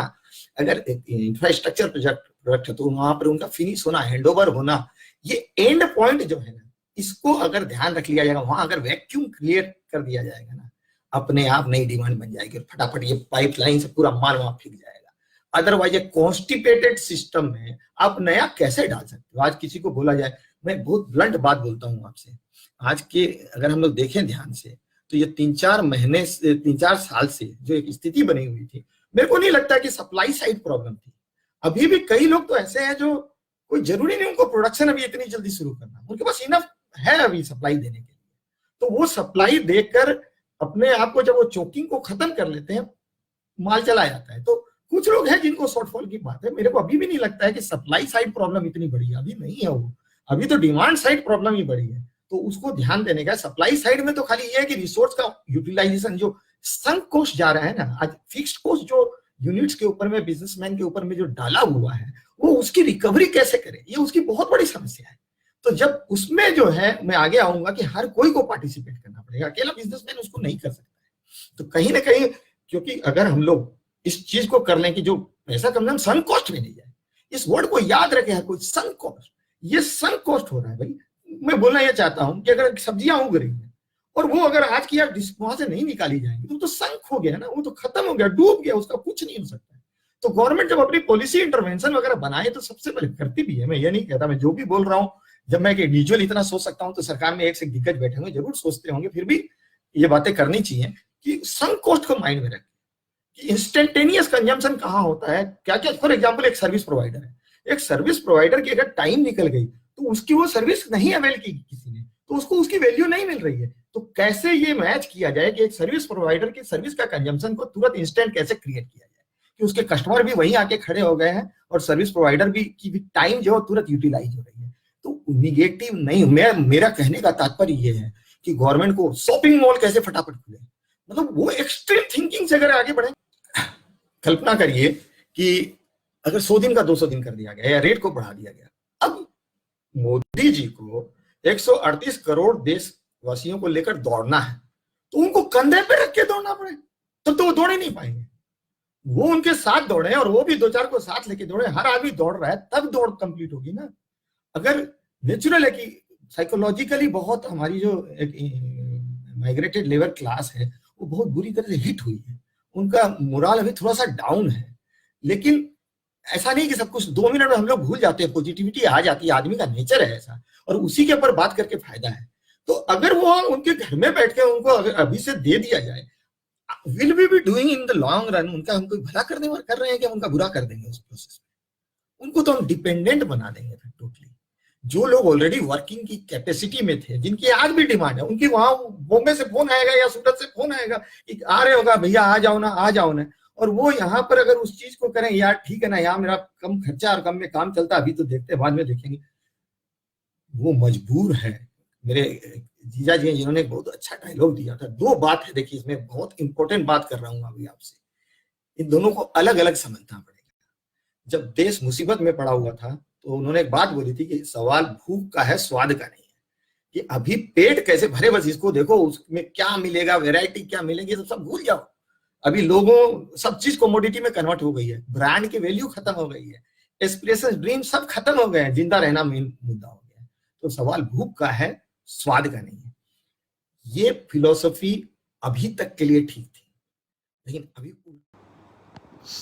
हमारी जो शॉर्ट टर्म प्रॉब्लम्स हैं उनका हमें लॉन्ग टर्म सॉल्यूशन नहीं करना। सुसाइड की एक डेफिनेशन है जो मैं यंगस्टर को हमेशा बताया करता हूँ कि suicide is a permanent solution of a temporary problem. You agree? I hope, I believe that something like that. तो उसी तरह से जो आज हमारी वर्किंग क्लास है उनकी जो प्रॉब्लम्स हैं वो उनको एक शॉर्ट टर्म के ढंग से सॉल्व करना है। अभी आने वाली दुनिया इतनी कॉम्प्लेक्स है कि हमको पता भी नहीं है कि क्या रूप लेने वाली है, कोई भी एक्सपर्ट नहीं जानता। इस भ्रम में हमें नहीं रहना चाहिए।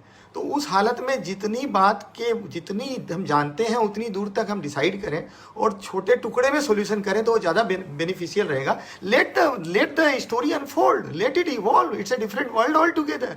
जो उसमें अगर हम पुराने ढर्रे से कोई भी प्री कमिट हो जाए, एक्सपेक्टेशंस अननेसेसरी क्रिएट कर दे जो कि बाद में सस्टेन करना मुश्किल हो जाए, जो अक्सर गलतियां हो जाती है। जो मैंने अभी एग्जांपल दिया था कि मोदी जी ने एक बात बोल दी कि भाई वेजेस जो है सबकी पेमेंट हो जानी चाहिए, and it created lot of issues, lot of problem. Intention नहीं रहता है, इशू है नहीं। मोदी जी इतने, मैं मोदी जी के बारे में एक बात आपसे शेयर करना चाहता हूँ। आप लोगों को एक स्टोरी अच्छे से याद होगी, इंडिया में काफ़ी पॉपुलर है, कि एक फार्मर था, उसकी 2 बेटियाँ थी और दोनों की शादी उसने कर दी। एक की शादी जो है कुम्हार के यहाँ हुई और दूसरे की शादी जो है एक गार्डनर के यहाँ हुई, एक माली के यहाँ हुई। तो गया वो मिलने के लिए अपने कुम्हार, जो बेटी थी कुम्हार को जिसके साथ शादी की थी, उससे मिलने गया। उसने पूछा बेटी तुम कैसी है? बोला अच्छी हूँ। क्या चाहिए? बोला पापा सब ठीक है, बाकी सब ठीक है, पर बारिश नहीं होनी चाहिए ताकि हमारे बर्तन ठीक से सूख जाए। वो फिर उसके बाद वो अपनी जो माली के यहाँ जिस बेटी की उसने शादी की थी उसके पास गया और उससे जब बात की उसने कि बेटी बताओ और कैसी है? तो बोला पापा सब कुछ ठीक है, सिर्फ एक ही इच्छा है कि पानी ठीक से हो जाए तो हमारे गार्डन जो है हरे भरे हो जाए और फल अच्छे से हो जाए। 2 बेटियों का बाप की ये हालत है। उसे ये समझ में नहीं आ रहा है कि किसकी विश लिस्ट वो कैसी पूरी करे। मोदी जी को 138 करोड़ हिंदुस्तानियों को संभालना है और उसके अलावा पॉलिटिकल एफिलिएशंस डिफरेंट है। जो कुछ लोग just for the sake of oppose करेंगे तो वो कुछ भी कर जाएं तो उनकी नज़र वही रहने वाली है। दूसरी तरफ डेफिनेटली कंट्राडिक्टिंग रहते ही हैं। जैसे मैंने अभी थोड़ी देर पहले भी बताया था पार्ट 1 की टॉक में मेरे, कि जो मिनिस्ट्री ऑफ हेल्थ है उसकी जो विश लिस्ट है, डॉक्टर्स जो है उनकी जो विश लिस्ट है, और बिजनेसमैन जो है उनकी जो विश लिस्ट है कि इकोनॉमी जल्दी चालू हो जाए, और डॉक्टर्स बोलेंगे नहीं अभी इसको लॉकडाउन में रखा जाए नहीं तो हमारे लिए संभालना बड़ा मुश्किल हो जाएगा। तो no, he has to manage this contradicting aspirations and compulsions. तो इस बीच में कमिट करके चलना, बहुत ज़्यादा बंद जाना, रॉन्ग एक्सपेक्टेशंस क्रिएट हो जाना, ये बड़े एक चैलेंज होने वाले हैं। मैं बोलना ये चाह रहा हूँ कि एग्जैक्टली क्या करना है से ज़्यादा कैसे करना है ये बहुत इंपॉर्टेंट हो गया है। क्योंकि क्या करना है क्या पता तो धीरे धीरे चलते चलते चलेगा, स्टोरी खुलती चली जाएगी, लेकिन कैसे करना है ये बड़े सावधानी से चलने का विषय है।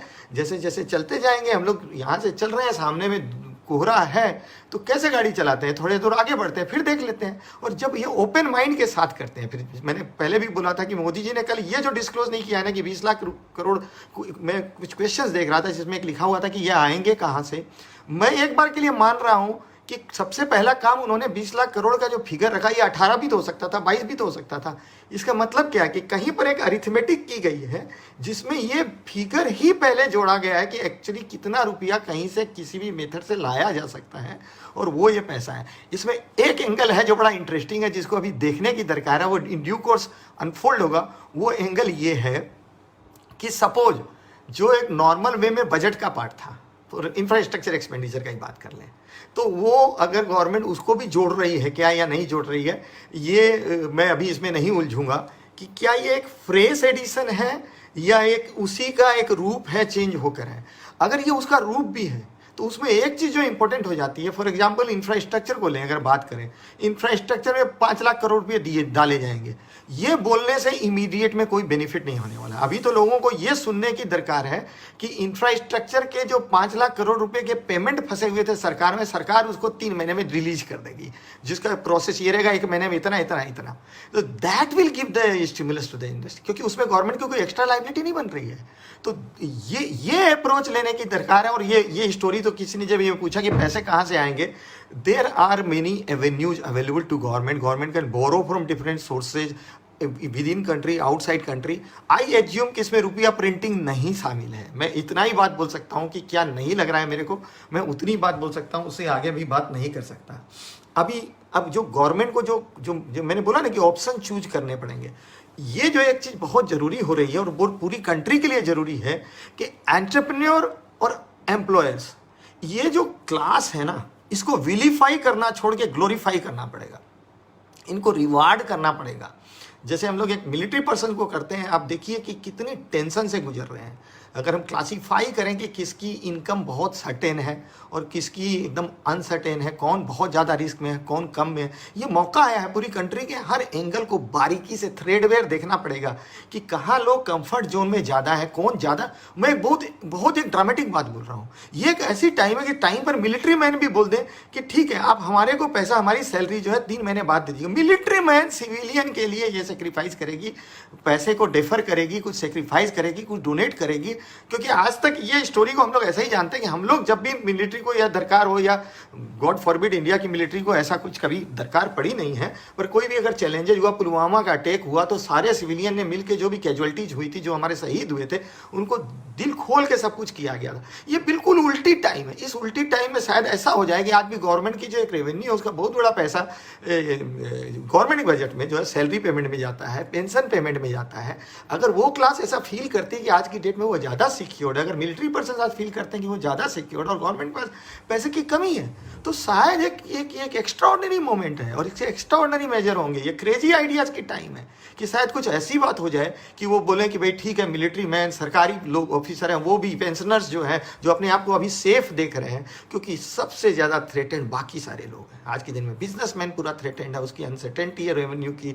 जो प्राइवेट सेक्टर के जो नौकरी करने वाले लोग हैं और जो रोड पर जो ठेले वाले, खोमचे वाले, जो अनऑर्गेनाइज सेक्टर के लोग हैं, दूसरे मैं सेक्रीफाइस की बात करता हूं, जो ऑर्गेनाइज सेक्टर के वर्कर्स हैं। आज तक ट्रेड यूनियन का माइंड हमेशा ये चला है कि वो जो अंदर में लोग हैं सिर्फ उनको प्रोटेक्ट कर पाते हैं, और कितनी वर्कफोर्स है हमारी जो ऑर्गेनाइज सेक्टर के अंदर में है। तो ऑर्गेनाइज ये जो ट्रेड यूनियन मूवमेंट कभी कभी ऐसा महसूस होने लगता है कि एक तरह से ये काउंटर प्रोडक्टिव हो गया है फ्यूचर जनरेशन के लिए, कि जो उनके सिस्टम के बाहर है, जो एक वास्ट मेजोरिटी पॉपुलेशन जो उनके सिस्टम के बाहर है, वो उनका केयर नहीं कर पाते। रादर उनकी जो रेजिस्टेंस रहती है इंडस्ट्री में मॉडर्नाइज करने की, टेक्नोलॉजी को अडेप्ट करने की, वो इतना उसका अपोज कर जाते हैं कि इंडस्ट्री जो वही बैठ जाती है, उसकी प्रॉफिटेबिलिटी सिंक कर जाती है। ये मौका है कि इन सारी थॉट प्रोसेसेस को भी डिसरप्ट कर देने का। अगर हमको चाइना से compete करना है, आप जिस गेम को खेलने जा रहे हैं उस गेम के रूल के हिसाब से ही आपको उस गेम को खेलना पड़ेगा। अगर चाइना में इस तरह का उन्होंने कर रखा है कि स्पेसिफिक जोन्स में, स्पेसिफिक एरियाज में, स्पेसिफिक इंडस्ट्री में जो स्ट्रेटेजिक नेचर की है, या जिस एरिया में एम्प्लॉयमेंट लेवल बहुत लो है, तो एक बार लेबर लो को 5-7 सालों के लिए पूरा फ्री कर दिया जाए, वहाँ क्या प्रॉब्लम है? क्योंकि आप ऐसे भी जब जॉब नहीं दे पा रहे हो तो बेटर है ना कि एक बार let it be market driven, कि मार्केट जो अफोर्ड कर पाए, जो मैन्युफैक्चरर जो अफोर्ड कर पाए, एक बार उतना पेमेंट करें। दूसरी तरफ जो सेफ जोन है, सपोज आईटी सेक्टर के जो वर्कर्स हैं, आप उनको प्रोटेक्ट करिए। ये एक मैंने बोला ना कि ये गाइडेड बैलिस्टिक मिसाइल या स्वार्म टेक्नोलॉजी करके इतनी प्रिसाइज ढंग से एक एक चीज को एड्रेस करने का टाइम है। जेनरिक वे में, जनरल वे में, एक carpet bombing, lawn moving approach से किसी भी प्रॉब्लम को अभी सॉल्व किया नहीं जा सकता है। और टास्क फोर्स जो है इसी बात को लगेगा, इसी बात की लगेगी कि प्रिसाइज वे में डिफ्रेंशिएट करके हम लोग अगर स्ट्रेटेजी बनाएंगे। बंद, मैंने बोला था, बंद एकदम कॉमन हुआ था, यूनिवर्सल था, सबके लिए एक रूल थे। खुलना पड़ेगा। मैं एक एग्जाम्पल देता हूँ, एक डिस्ट्रिक्ट है, बहुत बड़ी डिस्ट्रिक्ट है, उसके एकदम एंड पॉइंट पे, एक बॉर्डर पॉइंट के ऊपर में 200 केस है कोरोना के, ठीक है, और उससे सटी हुई एक छोटी सी डिस्ट्रिक्ट है जिसमें कोई भी केस नहीं है। अब अभी जो मेथड चल रहा है इसमें ये 200 केस कोरोना के एक डिस्ट्रिक्ट में है, तो उसको हम लोग रेड जोन डिक्लेयर कर दिए। अरे ये जो ग्रीन जोन वाली है ना, ये ज्यादा थ्रेटन है कि बॉर्डर के पास में है, और इस बड़ी वाली डिस्ट्रिक्ट का बाकी पार्ट तो पूरा खुला हुआ है। इनको इतनी बारीकी से देखना पड़ेगा, एकदम म्यूनिसिपल वार्ड के लेवल के ऊपर में, ग्राम पंचायत के लेवल के ऊपर में, जब इतने इस ढंग से हम लोग मैनेज करेंगे, आज यहाँ खुला, आज वहाँ बंद हो गया, फिर वहाँ ठीक हो गया, वहाँ से खटाखट ठीक हो गया, टाइम नहीं लगा सकते हैं। 3 दिन भी कोई जगह अननेसेसरी क्यों बंद रहेगी, और 3 दिन भी कोई जगह रिस्क में क्यों खुली रहेगी। एकदम वार रूम की तरह से सेट होकर और लोकलाइज कर दें इसको, जितना ज़्यादा डिसेंट्रलाइज कर देंगे और उनको कहेंगे भी आप अपने एरिया को संभालो सब कोई, और कोलेबोरेशन की तो दरकार बढ़ेगी। तो these are certain thing. Pakistan की तो बात करना ही भूल जाना चाहिए। वो कंट्री अपने आप सेल्फ डिस्ट्रक्टिव मोड में, हमको उधर डिस्ट्रैक्ट करने की दरकार ही नहीं है। कई एजेंडा हमारे एकदम खत्म हो जाने चाहिए। चलिए अब आते हैं हम लोग की पॉलिसी इंटरवेंशंस जो है। इंडिया की बहुत बड़ी जो बात होती है ना, अभी जैसे मैं बैंकिंग के सेक्टर में कई लोगों से मैं बात कर रहा था, हमारे कुछ मित्र हैं एजुकेशन के एरिया में, वो कहते हैं हमारा कोई लोन नहीं है, हम लोग निगेटिव लिस्ट में थे, हमको लोन मिलता ही नहीं था। लेकिन अभी जब एक बात आ गई कि भाई हम बस का भाड़ा नहीं ले सकते हैं, हम ये नहीं ले सकते हैं, ये चीज़ें आइडियलिस्टिक लेवल पर बड़ी एक हम लोग को अपील करती हैं, ये पॉपुलिस्ट हैं कि, लेकिन एक उनका कहना है कि हमारा 20% कॉस्ट जो है वेरिएबल है। जो मैं गाड़ी नहीं रन कर रहा हूँ, मेरा डेप्रिसिएशन लग रहा है, मेरा इंटरेस्ट लग रहा है, मेरे ड्राइवर की सैलरी लग रही है, मेरे सारे खर्चे लगे। मैं आपको प्रैक्टिकल बात बता रहा हूँ कि अगर इनको इस एंगल से नहीं देखा जाएगा, देखिए अगर किसी ने प्राइवेट स्कूल को चूज किया है तो नेचुरली वो एक हाई पे को करने के लिए बात कर रहा है। आपके भी सैलरी कटी है, एक रिडक्शन होना चाहिए, ये सब ठीक है। हर बात में दौड़कर मीडिया के पास चले गए और किसी को भी विलीफाई कर दिया।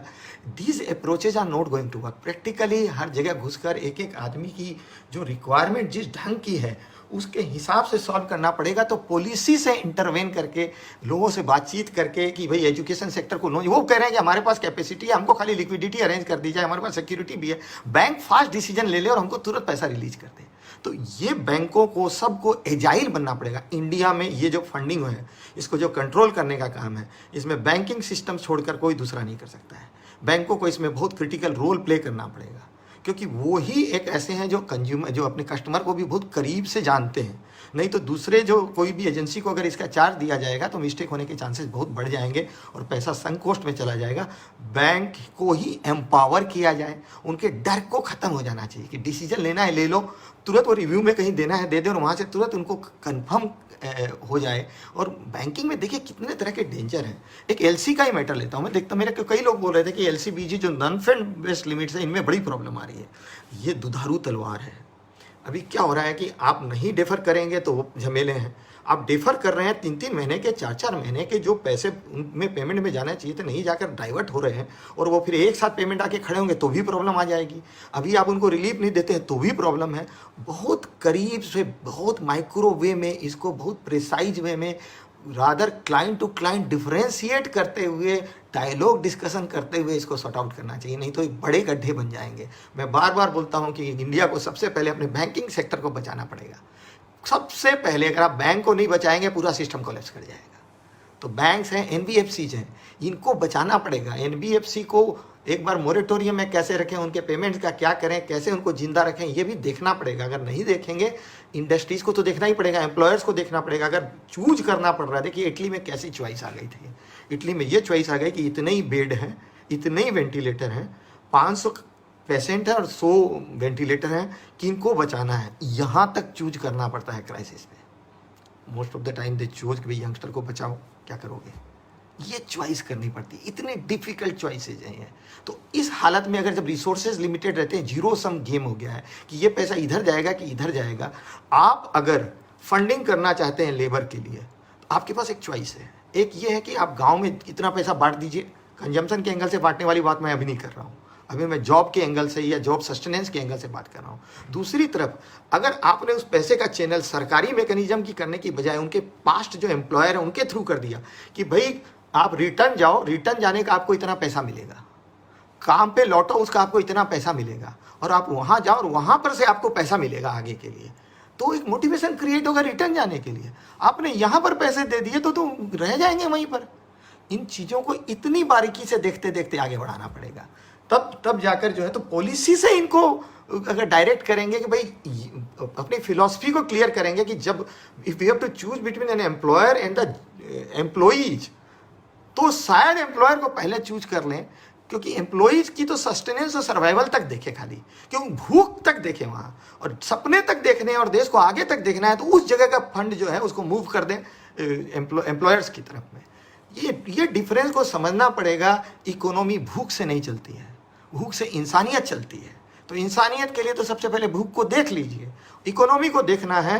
तो एक डायलॉग है जो मैंने कल ही सोचा था कि भूख से इंसानियत चलती है और स्वाद से इकोनॉमी चलती है, यानी एस्पिरेशन से चलती है, वेराइटी से चलती है। अच्छा चलो अब आगे ये भी चाहिए। जब हम मैस्लो हियरार्की में आगे की तरफ अपनी एस्पिरेशंस को लेके जाते हैं तो हमारी स्ट्राइव बढ़ती है, हमारे एफर्ट्स बढ़ते हैं, वहाँ पर फिर इकोनॉमी का आगे बढ़ने का तरीका भी बढ़ जाता है। तो वो डायरेक्शन को उधर लेके जाना पड़ेगा कि हम चूज कैसे करें कि किसको बचाना। एम्प्लॉयर को बचाना पड़ेगा, जॉब गिवर्स को बचाना पड़ेगा, उनको रिवार्ड करना पड़ेगा, उनको कंफर्ट देना पड़ेगा। तो ये पॉलिसी के थ्रू किया जा सकता है। और ये डिफरेंस करें कि भाई अभी पैसा में कैश रीच कहाँ है, कैश कहाँ पड़ा हुआ है, इस हमारी कंट्री में कैश कहाँ पड़ा हुआ है। अरे सरकार देखे आज के दिन में रिलीजियस इंस्टीट्यूशंस हैं, उनको पार्टिसिपेट करवाइए, भागीदारी करवाइए। भगवान देख रहे हैं ऊपर से कि उनके बच्चे इतनी तकलीफ में, तो उसके बीच में वो जो पैसा वहाँ पड़ा हुआ और हिंदुस्तान तो वापस भर देगा उस घर को। हमारी तो मास्टरी है सरकार भगवान को देने में वापस। तो फिर उसकी चिंता ना करके धर्म गुरुओं को भी शामिल करें, सबको शामिल करें कि उसको कैसे लीवरेज करें। अगर सपोज उनके 5 करोड़ रुपए की एफडी है, क्यों ना, देखिए एक बड़ी समस्या आ रही है, इसको प्रैक्टिकली समझना पड़ेगा। आज बिजनेसमैन का इंटरेस्ट को अगर बैंक माफ कर देती है तो डिपोजिटर के इंटरेस्ट को कहाँ से पेमेंट करेगी फिर तो वहाँ रन ऑन हो जाएगा, डिपोजिटर अपना पैसा वापस मांगने के लिए आ जाएंगे। इसको कैसे बैलेंस करेंगे। तो कौन स्ट्रॉन्ग डिपोजिटर्स हैं जिनके फंड को अगर मॉरिटोरियम किया जा सकता है कि आप 3 साल तक उठा नहीं सकते हैं, आपका इंटरेस्ट इतना कम होगा, ऐसी जगह को पकड़िए कि जिनको इंटरेस्ट कम कर दीजिए और इसको कहीं सब्स्टिट्यूट, क्योंकि उनका इंटरेस्ट कोई कंस्ट्रक्टिव प्रोडक्टिव वर्क में नहीं जा रहा है। और वो बात कर लीजिए, बात करके कर लीजिए, पार्टिसिपेट करा लीजिए, तो थोड़े गाजे बाजे बजवा दीजिए, थोड़ा ट्रस्टी लोगों का सम्मान उमान कर दिया जाए, कुछ ऐसा किया जाए कि एक होड़ मच जाए कि सारे रिलीजियस इंस्टीट्यूशन के ट्रस्टी जो आगे आके इस काम में लग जाए।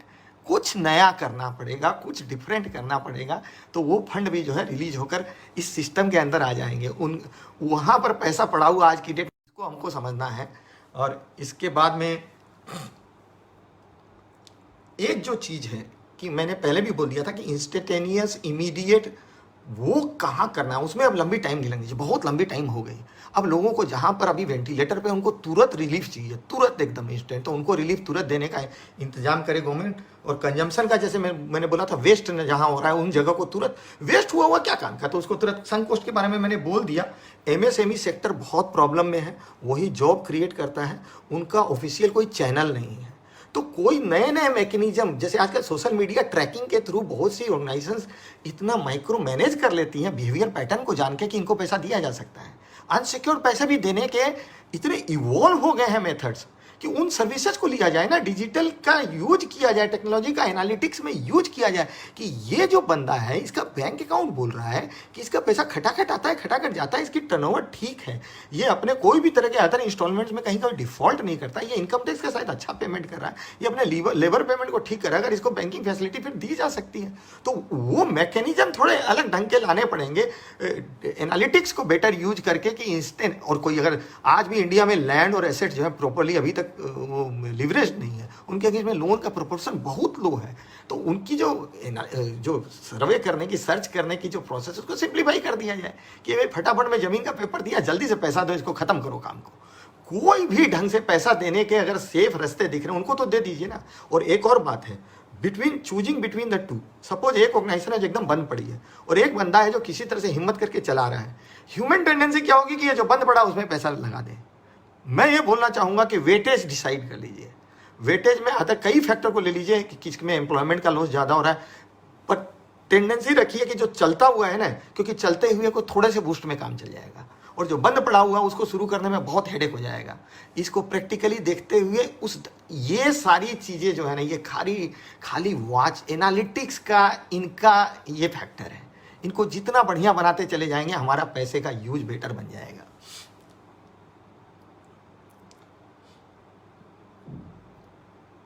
अब ये सारी बातों के बाद में अब मैं इसको कंक्लूड करूंगा। हमारा एजेंडा क्या है? ये तो सरकार का एजेंडा है, सरकार उसको कैसे भी अपना वॉच करे, जो भी करे। एक तो हमें ये ध्यान रखना चाहिए, ये जो आज अनाउंसमेंट हुआ है ना, ये एक इवेंट नहीं है, ये एक प्रोसेस है। मैं नहीं मानता कि 20 लाख करोड़ रुपए का डिसबर्समेंट जो है एक बहुत छोटी सी कोई टाइम फ्रेम के अंदर में फिक्स किया गया होगा कि हम लोग सोचे घर में शादी है, उस तरह जो शादी की तरह से जो खर्चा आना है, जो पैसे आने हैं वो हुआ के खत्म हो जाएंगे। It's not going to be like that. It's going to be a reasonably good time frame. 6 महीना, साल भर, 2 साल तक हो सकता है इसका टाइम फ्रेम, क्योंकि गवर्नमेंट भी पॉजिटिविटी लाएगी, इंफ्रास्ट्रक्चर में पैसा डालेगी। इंफ्रास्ट्रक्चर में पैसा एक दिन में नहीं डल सकता, डल ही नहीं सकता। वहाँ तो ये बूस्ट दिया जा सकता है कि पुराने पेमेंट को झट से क्लियर करो, कितने परसेंटेज ऑफ कंप्लीसन में कहाँ फास्ट कंप्लीसन का काम हो सकता है उसको फटाफट खत्म करो, कौन सी डिस्ट्रिक्ट ऐसी है जहाँ पर काम अभी आज से शुरू किया जा सकता है उसको शुरू करो। वो वही बहुत बारीकी से निकाल के उस जगह पर अगर हम लोग शुरू कर देंगे काम को और कंजम्पशन के एरिया में अगर बढ़ा देंगे। आपसे मेरा एक और रिक्वेस्ट है कि आप पार्टिसिपेट करिए। अभी क्या हो गया, जब आप मान रहे हैं कि गवर्नमेंट बहुत इंपॉर्टेंट हो गई है आपके अपने भविष्य को निश्चित करने में, आज तक अभी हमारी माइंड नहीं था वैसा कि हम गवर्नमेंट को अपना पार्टनर की तरह देखते थे, हम गवर्नमेंट को हमेशा अपने राइवल की तरह देखे हैं। जब आपको वही माई बाप बन गई है, वहीं से सब कुछ होने वाला है। अगर आप नहीं बोल रहे हैं तो आपके बिहाफ से कौन बोल रहा है? Who speaks for you? इस वर्ड को बार बार पूछिए, हु स्पीक्स फॉर मी? मेरे बिहाफ से कौन बोल रहा है? अगर मेरे को भगवान से बात करने में बीच का कोई मिडिल मैन बोलता है मेरे बिहाफ से, तो मेरा तो भगवान से कनेक्शन ही नहीं है। अभी तो आपको डायरेक्ट भगवान से कनेक्शन का मंदिर उंदिर तो बंद है, कनेक्शन का मौका मिल गया, क्या फर्क पड़ गया? क्वालिटी कोई आपकी स्पिरिचुअलिटी में कोई कमी आ गई क्या? वो तो बढ़ गई होगी, रिचुअल से हट के आप स्पिरिचुअलिटी में आ गए होंगे। उसी तरह से जब आप गवर्नमेंट से इंटरेक्ट कर रहे हैं, आप साइलेंट रहेंगे, कोई और बोलेगा, जरूरी है क्या वो आपके इंटरेस्ट के लिए बोलेगा? पार्टिसिपेट करिए। ट्रेड यूनियन वगैरह में जाके मैंने एक फॉर्मूला दिया था, जो कॉमन प्रॉब्लम है उसके ऊपर में अपनी एनर्जी मत वेस्ट करिए। जो स्पेसिफिक आपकी प्रॉब्लम, आपके एक क्रिटिकल एम्प्लॉय को कोरोना हो गया है और उसके नहीं आने से आपकी फैक्ट्री नहीं शुरू होगी, इस प्रॉब्लम को आप ही सॉल्व कर सकते हैं, कोई दूसरा नहीं कर सकता है। आपकी इंडस्ट्री में ओवरऑल जो है फंड की क्राइसिस चल रही है, तो उसको तो सरकार ही दूर कर सकती है। उसमें आप फिर एसोसिएशन वगैरह के साथ जाइए और वहाँ जाकर मिल जाइए। कौन सी प्रॉब्लम आपके अपने एरिया ऑफ कंसर्न और एरिया ऑफ इन्फ्लुएंस, इस तरह से डिवाइड करिए और अपनी एनर्जी को यहाँ दीजिए और अपने लिए बोलिए। Speak for your self. Don't wait कि कोई और आकर आपके बिहाफ से बोलेगा। वो बोलेगा तो पहले अपना इंटरेस्ट को सर्व करे, और कुछ गलत भी नहीं है। तो आप चुप रहेंगे तो फिर ये चीज़ के लिए फिर एक्सेप्ट रहिए कि मेरे को लाइन में लास्ट में खड़ा होना होगा तो मैं लास्ट में खड़ा हो जाऊंगा। तो पार्टिसिपेट करिए, हर चीज़ में पार्टिसिपेट करिए और इफ्स एंड बट्स निगेटिविटी में मत फंसिए। जब गवर्नमेंट ने 20 लाख करोड़ बोला है ना, तो उसको 20 लाख करोड़ मानकर एक पूरी पॉजिटिविटी के साथ इन्वॉल्व हो जाइए।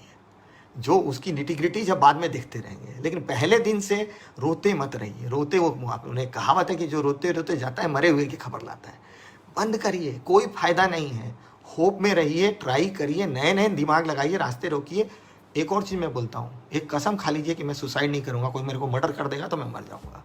मैं बोलना ये चाहता हूँ, अब जब ये रास्ता खुला है, गवर्नमेंट ने इतनी बड़ी बात बोल दी है, किटी सामने में रख दी है, और जब मैं एक बात आपको बोल रहा हूँ कि जो इंडस्ट्री की कॉमन प्रॉब्लम है, अगर उससे आप ग्रसित हो, भागिए मत, स्टैंड करिए। किसी तरह से भी अगर आपने स्टैंड कर गए और इस क्राइसिस से निकल गए, बहुत गोल्डन पीरियड सामने में खड़ा हुआ है। जिस बिजनेस में आप हो, जिस इंडस्ट्री में आप हो, उसी में आगे बढ़ना बहुत आसान होता है। किसी बंद करने के बाद किसी नई लाइन में जाना, नया कुछ करना बहुत मुश्किल होता है। ये भागने का वक्त नहीं है, सिर्फ सर्वाइव करने का वक्त है। किसी तरह से सर्वाइव कर जाइए। उसके लिए जो आपको करना पड़े, जो हेल्प लेना पड़े, जब इतना बड़ा हेल्प सामने में पड़ा हुआ तो उसको लीजिए। कैसे लेंगे उसकी तैयारी करिए, डिस्कस करिए, बात करिए, कंसल्टेंट से मिलिए, अपने कलीग से मिलिए, कोलैबोरेट करिए, ज़्यादा से ज़्यादा लोगों से बातचीत करिए। होप रखिए, हेस्ट मत रखिए। हेस्ट क्या करता है, एक्सपेक्टेशंस को अंड्यू बढ़ा देता है और फिर वो फुलफिल नहीं होती तो आदमी फिर मायूस हो जाता है। तो होप रखिए, हेस्ट मत रखिए, हड़बड़ाइए मत इतनी जल्दी। ये गेम थोड़ा सा पेशेंस वाला गेम है और अपना एजेंडा बनाइए, विशफुल थिंकिंग मत रखिए, दिन भर बैठे हैं ऐसा हो जाए ऐसा हो जाए ऐसा। आप उसमें क्या करने वाले हैं, कैसे करने वाले हैं, कौन इन्फ्लुएंसर है, उसको 10% का डिफरेंस आप ला देते हैं अपने एफर्ट में। इस तरह से जब आप स्ट्रेटेजिकली सोचते हैं और उसमें इंटरवेन करते हैं तो वो आपको काम आता है। तो उसको करिए और अपने पार्ट पे फोकस करिए, दूसरे के बारे में ज़्यादा जो ये मैं खैर ऑलरेडी कवर कर चुका हूँ तो इसके बारे में नहीं बोलूँगा। और फिर बात वही है कि रोज़ प्रेयर कर रहे हैं, भगवान मेरी लॉटरी उड़ जाए, भगवान मेरी लॉटरी उड़ जाए, तो भगवान भी दुखी होकर आ जाता, बोला टिकट तो खरीदो। तो भाई साहब आप अपने करने के जो प्राइमरी काम है उसको रिकॉग्नाइज कर लीजिए कि ये मेरा बेसिक है, ये मेरे को करना ही पड़ेगा और मैं ही करूँगा। ये मौका गवर्नमेंट ने एक बहुत बड़ा एक पैकेज सामने हमारे रख ही दिया है, एक किटी तो रख ही दी है ना। अब वो कहीं ना कहीं तो बटेगी, कहीं ना कहीं तो जाएगी, तो आप उसमें शामिल होने के लिए लग जाइए। यही तो इंतजार कर रहे थे ना इतने दिन से। तो कोई 10 लाख करोड़ बोल रहा था, कोई 5 लाख बोल रहा था, कोई 15 लाख बोल रहा था, 20 लाख तो मतलब जल्दी से किसी के दिमाग में नहीं आया था। तो जब मिला है, बातचीत हुई है एकदम, आज मैंने बोला ये नई शुरुआत है, this is the dawn, this is the. अभी आप सुबह में जैसे उठकर एक फ्रेश मन से एक फ्रेश स्टार्ट करते हैं, एक स्लेट के ऊपर में नई स्लेट से आपके सामने पड़ी हुई है, आपके पेंट ब्रश उठाइए और उस पर जो तस्वीर बनानी है बना लीजिए। मायूसी की मत बनाइए, अच्छी लीडरशिप दीजिए, अपने स्टाफ से इतने जल्दी रिलेशन मत ख़राब करिए। और जो एम्प्लॉयज़ लेवल के लोग जो जॉब में हैं उनसे भी मैं एक रिक्वेस्ट करूँगा कि मैंने इन दिनों में जो कंसल्टेंट मेरी बहुत जगह बात हुई, एक थोड़ा सा एम्प्लॉय माइंडसेट में क्या हो जाता है कि रिस्क लेने की एबिलिटी बड़ी कम हो जाती है। आप कुछ भी करिए, एक चीज़ को जज जरूर कर लीजिएगा कि क्या आपकी ऑर्गेनाइजेशन एक छोटी सी कैश फ्लो के कारण फंसी पड़ी है क्या। सेक्रीफाइस कर जाइए, सैलरीज वगैरह को अपनी तरफ से जाके बोलिए कि मेरे को 3 महीना सैलरी नहीं मिलेगी, मेरा काम चल जाएगा, फिर बाद में जो होगा आप देख लीजिएगा। आप अपनी तरफ से बोलेंगे ना, वो अगर कंपनी अच्छा करेगी तो वो आपको वापस मिल जाएगा। कहीं कट ले सकते, सबके खर्चे कम हो गए, इसमें तो कोई डाउट नहीं है, उसको ले लीजिए, मायूसी मत रखिए। अगर हम लोग अपनी कंपनी को जिंदा रख लेंगे, उसको सपोर्ट कर देंगे, सब कोई मिलके बिजनेस को बचाइए। मैं पूरी कंट्री को ये बात बोलना चाहता हूँ कि यहाँ पर बिजनेसमैन को निगेटिव मत लीजिए सबको। और बिजनेसमैन से मैं ये बात बोलना चाहता हूँ कि जो जेन्युइन आपकी रिक्वायरमेंट है ना पैसे की, इसमें प्रॉफिट करने के चक्कर में कुछ लोग करेंगे गलतियाँ, उनके देखा देखी मत करिए। आप अपनी जो लोग अपनी इमेज को अच्छा करके, गुडविल रेपुटेशन को अच्छा करके, अपनी रिलेशनशिप को अच्छा करके, अपनी ट्रस्ट और लॉयल्टी फैक्टर को बचाते हुए निकल जाएंगे, उनके लिए बहुत बड़ा आसमान सामने में आने वाला है। अमेजिंग अपॉर्चुनिटीज आर देयर, तो उसके लिए तैयार करिए। सरकार ने अपना काम कर दिया, हम अपना काम करें। 17 तारीख से पहले मैं एक टॉक शो पे जरूर आऊँगा। काम पे लौटे, कैसे लौटे काम पे, क्या सोचे, कैसे करें, कोरोना का क्या होगा, ये डर वो डर, उस पर बात करेंगे।